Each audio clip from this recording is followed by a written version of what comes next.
qué notable, después en todo caso lo ampliamos al tema, porque es uno de los temas del día, claro, la separación del juez Otranto, por la obviedad de ser un juez militante de las esferas gubernamentales, a horas nada más de que el ministro de Justicia lo hubiera respaldado, ¿no? Pero por ahora no hablamos de eso.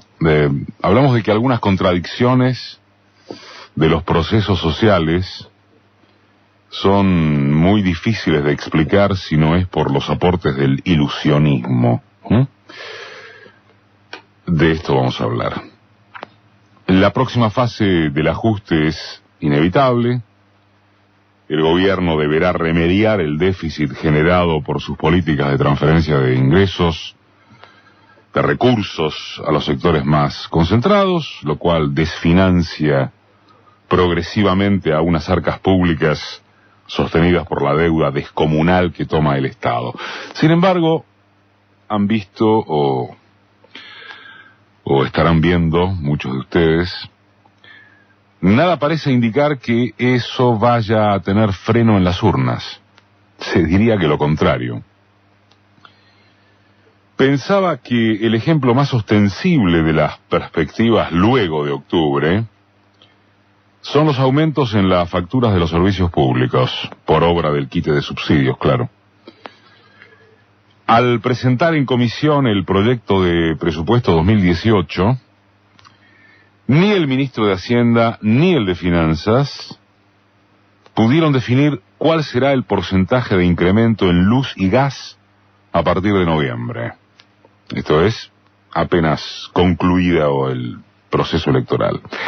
Sí se sabe que, en línea con lo sugerido por el Fondo Monetario entre mediados y fines del año pasado, porque recordemos, ¿se acuerdan? El Fondo Monetario volvió a supervisar la economía argentina. Volvió al fondo. Se había ido, volvió. Bueno, en línea con lo sugerido, decía por el FMI, el gasto público debe ser reorientado con una más rápida eliminación de los subsidios a la energía. Es decir, incremento tarifario. O tarifazo a secas, que el año próximo carecerá de pago en cuotas, porque no hay elecciones. El aperitivo estará en los 2 últimos meses de este año. Según lo avisó en agosto pasado, ante unos 250 empresarios en el Consejo de las Américas, el ministro energético. Recordémoslo, Juan José Aranguren señaló que hacia fin de año de habría una revisión tarifaria cuyo monto no podía calcular, porque eso dependería del costo de la energía y del valor del tipo de cambio, pero que como fuere, sigo citando a Aranguren, el objetivo del gobierno es iniciar 2018 con el precio de los combustibles totalmente libre, para que lo establezca el mercado y se acomode a los valores internacionales. Eso lo dijo Aranguren en agosto, lo avisó en agosto. Y esa misma falta de cálculo preciso es la que exhibieron Duhovne y Caputo cuando esta semana visitaron el Congreso y se les preguntó, ¿de cuánto va a ser el aumento en las tarifas de los servicios públicos? No sabemos todavía. Los números ya deben estar, naturalmente, pero resulta que antes de fin de año sí hay elecciones.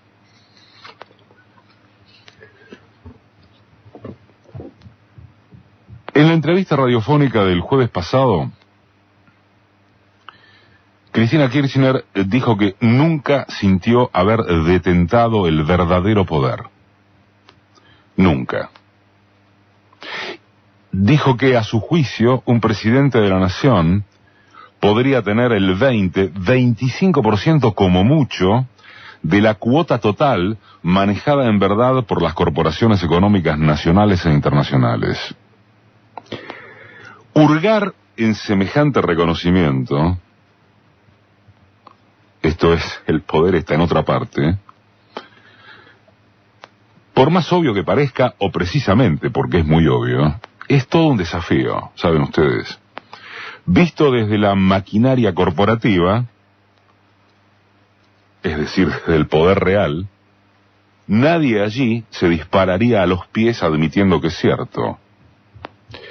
Y apreciado por quienes respaldan el ideario de la experiencia kirchnerista, significa aceptar que, aun con todo lo que pueda haberse hecho en beneficio de las mayorías, al fin y al cabo solamente se trataba, y trata, de ponerle límites a injusticias estructurales originadas en un poder que queda muy lejos, que tienen otros. La constatación es universal, además, porque está claro que la democracia se ha convertido en una alternancia de fuerzas o partidos incapaces de afectar profundamente al gobierno del mundo financiero y de un puñado de megamillonarios cada vez más ricos. Para peor, es innegable que, salvo en la Bolivia de Evo, los modelos progresistas latinoamericanos, despuntados a comienzos de siglo, están en serio retroceso. Y el caso argentino es más grave, alguno dirá, bueno, más particular, junto con Brasil, porque había sido posible el mayor avance integrador desde el recupero democrático. Y hoy se enseñorea una derecha económicamente beneficiada por la herencia recibida, desde un modelo que, entre errores propios y apretadas ajenas, más lo segundo que lo primero, probablemente, no supo construir su propia sucesión. El verdadero poder, en consecuencia, no solo conserva las riendas, sino que gubernativamente puede administrarse a sí mismo mediante el respaldo popular. Se topa con resistencias fuertes, muy fuertes, pero que no le son amenaza potente. Está la discusión acerca de si el macrismo ya merece llamarse así, con ismo, por haberse incluido como una corriente de pensamiento y acción consolidados, o si no será más que un estado de ánimo transitorio, un estado de ánimo transitorio popular, cuyo soporte no es otro que el odio y los recelos contra el gobierno anterior. Y si fuese esto, de todas maneras restaría contraponerle una opción de alcance nacional, que hoy no se ve. En el cortísimo plazo, gente que se llama 22 de octubre, hoy, ahora más que el sentido que se le suele dar al hoy, nada parece afectar las chances firmes de que Cambiemos gane las elecciones, auspiciado por ese veranito económico que testimonian las impresiones coyunturales y del que se habló en este espacio la semana pasada. Entre efecto paritarias y algún rebote de consumo y producción que no se compara frente a 2015, ni muchísimo menos ante periodos previos, sino contra el planchazo del año pasado, las cuentas frívolas dan que algo habría empezado a recuperarse. ¿Acaso una mayoría votará pensando en los efectos inevitables del carnaval de endeudamiento? ¿Acaso el gobierno no avisa sobre el nuevo ajuste que viene después de octubre? ¿Acaso las auténticas cifras no siguen estando ahí?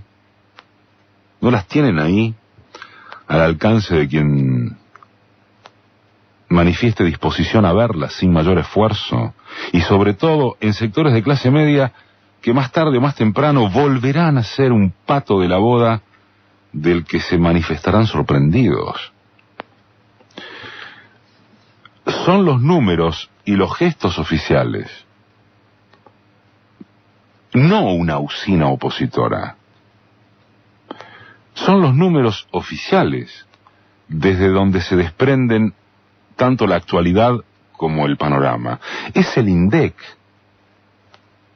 quien acaba de explicar que la estrella del Producto Bruto Interno en el segundo trimestre de este año son los bienes y servicios de consumo importado, automotores, productos farmacéuticos y la fiesta de gastos de turismo en el exterior. Como si se trataran de un sector productivo adicional. Es también el INDEC quien muestra que el empleo en negro subió desde el año pasado, aunque adjudicándosele el problema a los costos laborales, obviamente. Es el Ministerio de Trabajo quien reconoce que entre los asalariados, desde la asunción de Macri, se perdieron casi 75.000 puestos en rubros con remuneraciones superiores a la media, contra una creación de 40.000 en ramas donde los salarios están debajo del promedio. ¿Se entiende? Es el Estado quien dejó de hacer propaganda del programa de precios cuidados. Y varios bienes que habían salido de la lista en 2015, ahora volvieron a ser incluidos, pero con ajustes que en algunos casos llegan o superan el 100%. Nada nuevo bajo el sol. La gente de esa categoría de urgencia mediática, donde se concentra el humor que los medios esparcen a la vez que construyen, interviene con una memoria no mucho más larga que fijarse en su propia sombra. No toda la gente, desde ya. Vaya si hay otra.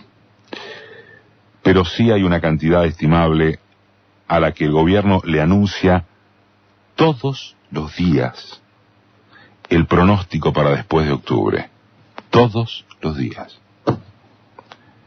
Pasos hacia una reforma de la legislación laboral con, créase o no, los mismos versos de flexibilización modernizadora que alumbraron en los 90. Y otra previsional con, créase o no, los mismos versos de eficientizar el régimen jubilatorio con mecanismos de sistema privado, salvo la diferencia comunicacional de que por ahora no se animan a hablar de AFJP. Ya medir esto último, hablar de esto último sería demasiado, pero que no se pierdan las esperanzas. Después de todo, tampoco debería poder creerse que, como resume un texto circulante por las redes, Gendarmería no sabe qué pasó transcurridos casi 2 meses del operativo propio tras el que desapareció Santiago Maldonado. Pero sí sabe lo que pasó en el departamento de Nisman hace casi 3 años.